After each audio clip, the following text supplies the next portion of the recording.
What's up, everybody? Josh for JTM Racing.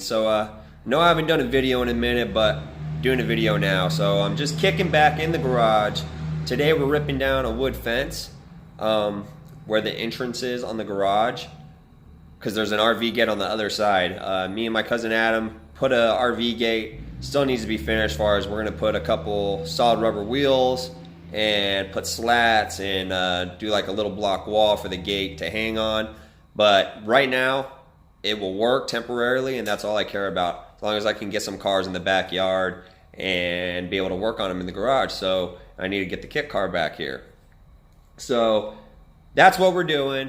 I'm going to chop it down with the chainsaw and just cut it right at the post where the concrete is, because I'm going to have to dig out the concrete post, and that's going to be kind of a pain in the ass. And I have a bunch of weeds to clean as well, which I'm not going to show that in the video because, you know, why? Why am I going to do video footage of that? But all these weeds, there's the fence. We'll get up closer and show you. So yeah, let's walk through these weeds.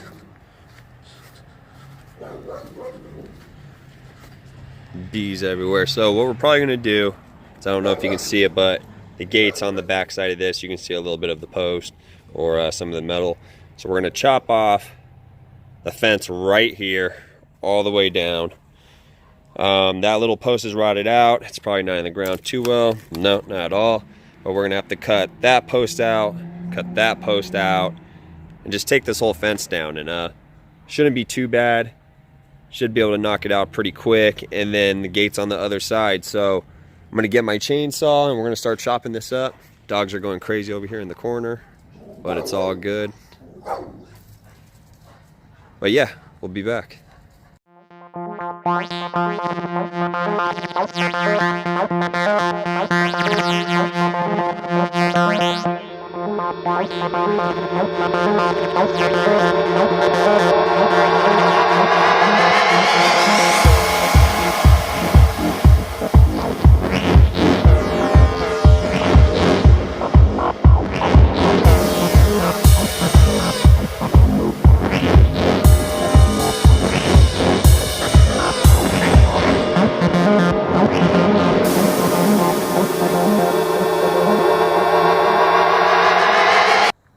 Alright, so let me get closer for you guys. Got that all chopped down. It's pretty easy. I'm gonna have to keep this post up for now because it's so close to the fence. I'm probably gonna have to dig that one out and pull it out. And then obviously where I chopped this one in the ground, I'm gonna have to dig that out, pull that out. I want to get all that concrete out. I could always just chop it low and then put dirt above it, but we'll see. It's probably not what I want to do because that's gonna be pretty half-assed. But this is the gate. Like I said, it's probably going to be block on this side. It hangs on a big ass 3-inch steel post. Gate's going to sit up a little higher. It's probably going to sit up this much higher when it has wheels. And then I could chop the top of this post if I want to. Need to fill this up with concrete. This is concreted into the ground at least 3 feet by a foot.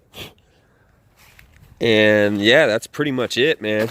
I should be able to fit some perfect cinder blocks going all the way up. And of course the gate's going to swing in. Right now it swings out, but once it's past this post, it's going to swing in, go up against this gate. So I think I'm going to actually chop these off. I don't know, it's probably not even worth it, but just to make it look a little bit better temporarily.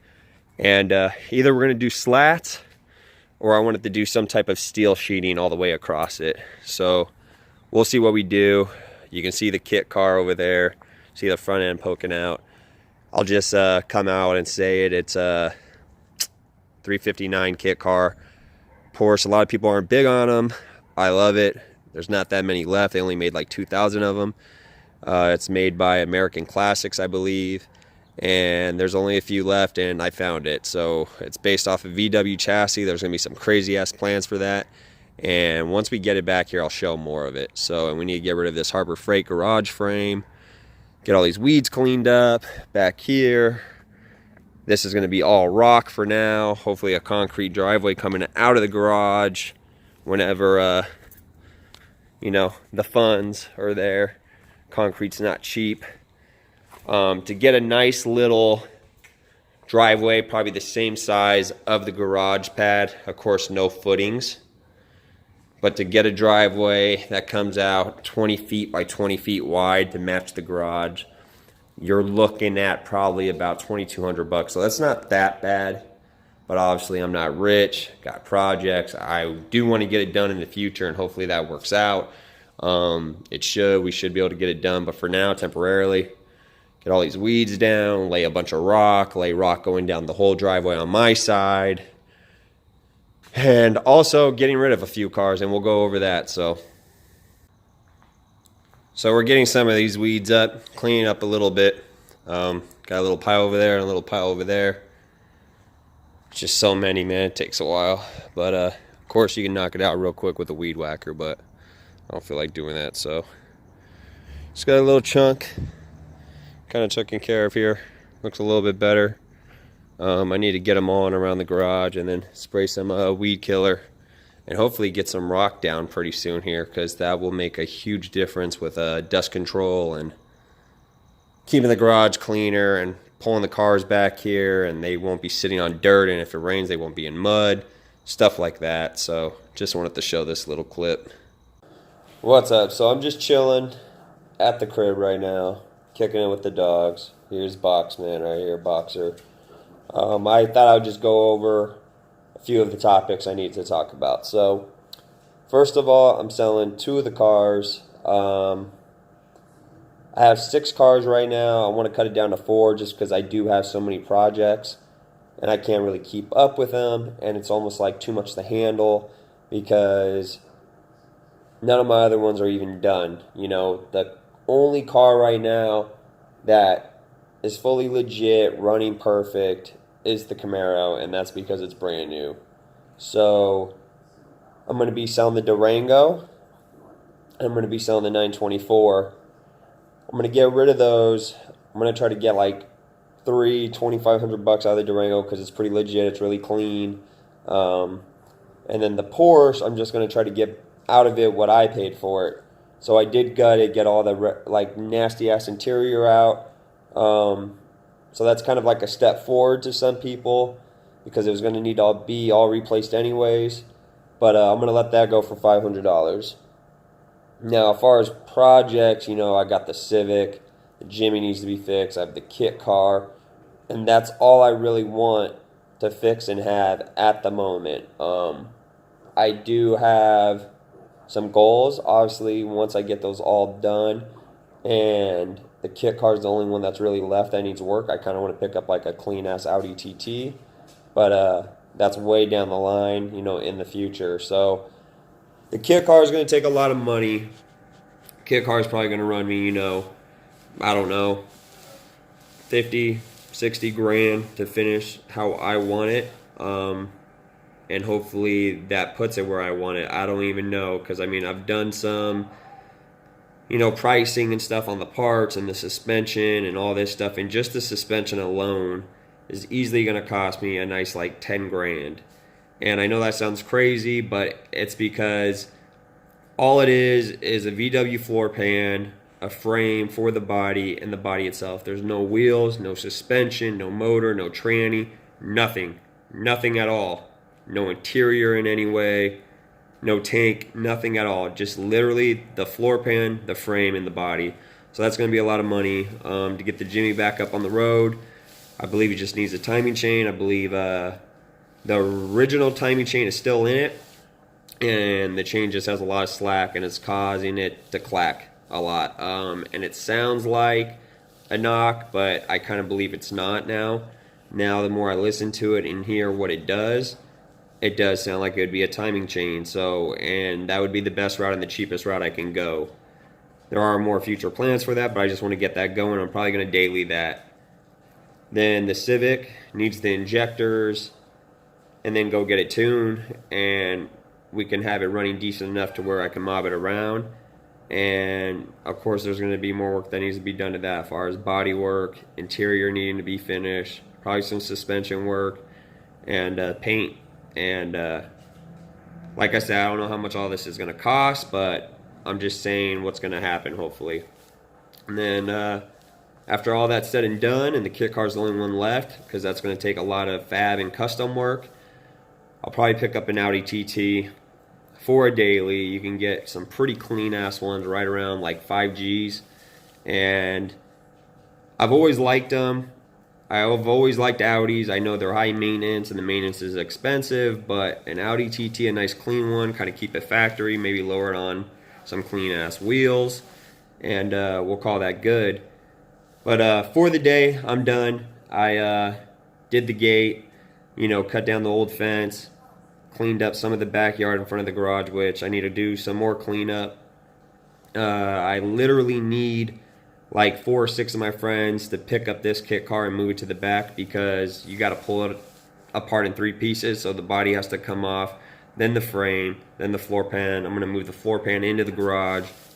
The body and the frame are probably going to sit outside on like some jacks and be covered, because I can't really touch that right now. It's going to start with the floor pan and work its way up. So there's that.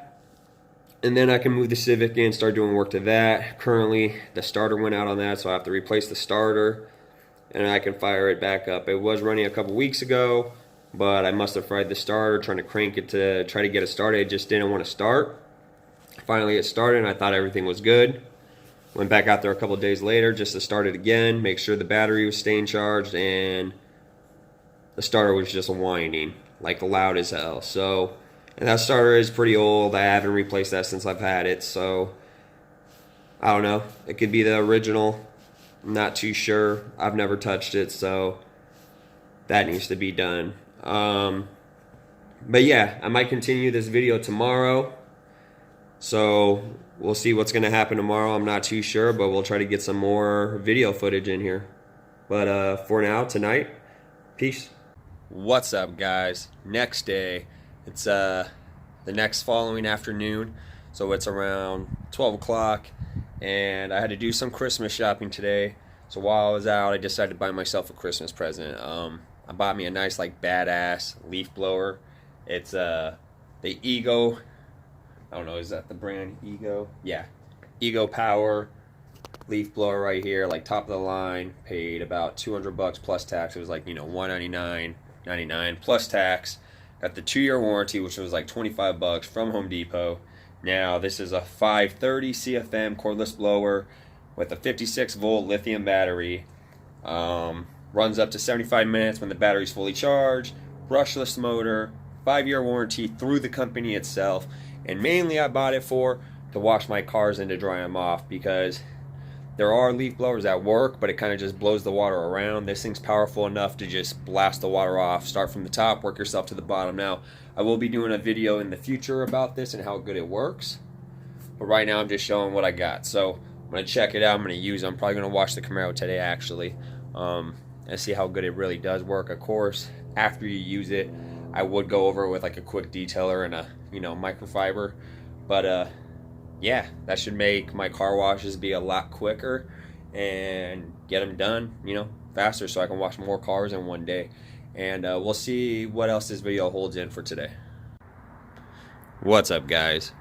Just got done taking a shower. I finished washing the Camaro about an hour ago. Turned out really well. Definitely satisfied with the leaf blower I purchased. Worked really well. It didn't get every drop of water off, but for the most part, it got most of it off.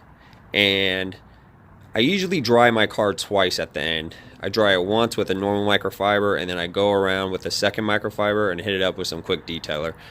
This, like using the leaf blower, kind of takes me drying in the first time out of the equation. Like, because it takes me a while. So now all I do is I blow all that water off, and then I go back over with the microfiber and a quick detailer of some sort, and I'm very happy with the results. It turns out just like it would every other time, but you know, it's just quicker. Didn't waste as much time doing it. This car's paint does have some blemishes, so it does need a nice like polish and wax probably, or even some type of paint sealant, because it does last longer. We are in Arizona. There is some chips that need to be fixed in the paint, but overall, it's decent. I just had this thing in at the dealership getting an oil change and getting the transmission checked out. Transmission was shifting funny. It had like a shift delay between first and second and third. And they're actually trying to tell me that it's the cause of the aftermarket intake and airbox I have, which you've seen the video on that. And they're saying it's messing with the mass airflow and the fuel trims are off. Well, I have no check engine light. It's been on there for a month and I've had no check engine light. So I feel like if it was that big of a problem, it would definitely be throwing a code. But whatever. Reset the battery, reset the computer, let it relearn itself. Just keep it in drive, not manual mode, so it can learn every shift correctly. And hopefully after a week or two, you know, it'll be fine. It's been driving fine since I got it back, so it is what it is. But yeah, there it is, and let's go check out some other projects in the garage real quick. So before I end this video, just wanted to show the three-wheeler I have that I've been working on. It's a 1978 ATC 110. It's a Honda. Needs a lot of work, but I do have some money into it. Aftermarket bars, Ori grips, aftermarket uni air filter, brand new tire on the front. It has some nice aluminum rims in the back. They're like some deep dish Douglas wheels. It does need a lot of things that are going to get done to it. I am putting light bars on the front forks. And my dogs are going crazy over there. Hey! Hey, hey, hey, hey. Turbo. Look at these guys. Turbo. Hey. No. Knock it off.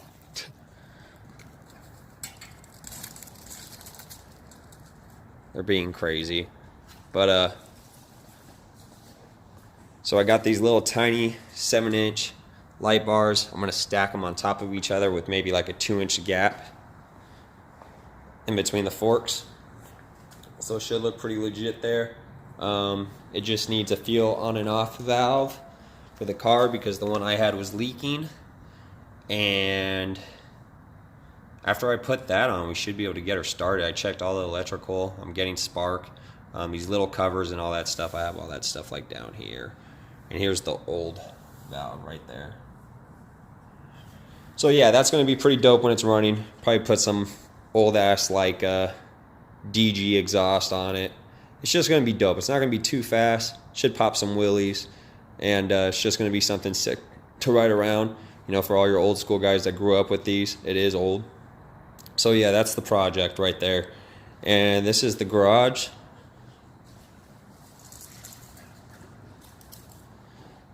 Here's the blower out of the box. That battery is massive, dude. Even this thing has a turbo button. So yeah, that's it for this video. And let's just do a... Oh, got a light on the garage right now. Gonna put a secondary one here on this post. No, I'm going crazy with the camera, but a new drill press. That'll come in handy. New shelves. But yeah, that's it, guys. I know this video wasn't too entertaining, but I had to get something up. So, peace out. Till next time.